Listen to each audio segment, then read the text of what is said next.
పోరాటానికి సిద్ధం కావాలి. రేవంత్ రెడ్డిని దిగొచ్చే వరకు మనం పోరాటం చేయాలి. ఏంటండి రైతులు, నాకు 40 ఏళ్ల కింద నేను వ్యవసాయం చేశాను. ఆ రోజు నీళ్లు లేక కరెంటు లేక కొనటోళ్ళు లేక అవస్థ పడ్డం కాంగ్రెస్ ప్రభుత్వంలో.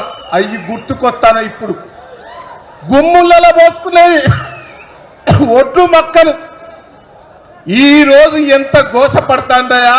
కేసీఆర్ ఏయంలో కల్లాల దగ్గరికి వచ్చి మక్కలు కొన్నారు, ఒడ్లు కొన్నారు, తడిసిన ధాన్యం కొన్నారు. బస్తాల కాడ గోస, కాంటా పెట్టే కాడ ఎంత ఇస్తామని అడుగుతాను. ట్రాన్స్పోర్టుకు కింటాకు 100 రూపాయలు అంటారు. మళ్ళా నెల రోజుల బట్టి అక్కడనే పెట్టిండ్రు.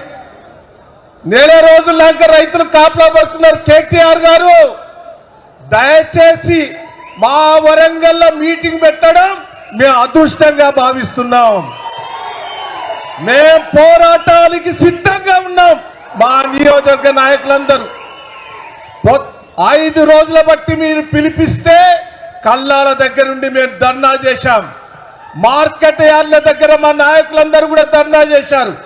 5 రోజులు ఎండలో తిరిగాం. రైతాంగం అంతా మేము మద్దతు తెలిపాం.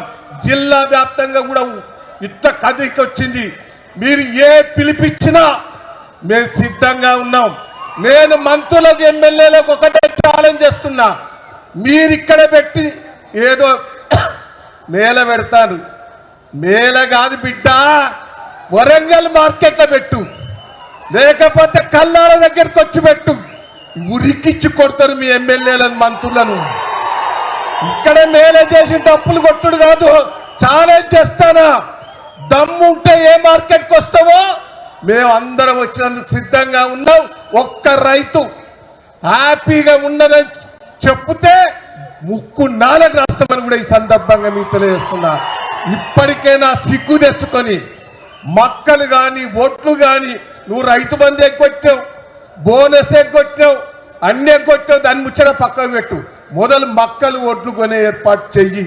రైతాంగం ఎండల వస్తాను, ఇబ్బంది పడతారు. వర్షాలు పడతాయా, గాలువారే వస్తే భయంతో ఉన్నారు. దయచేసి దిగిరా.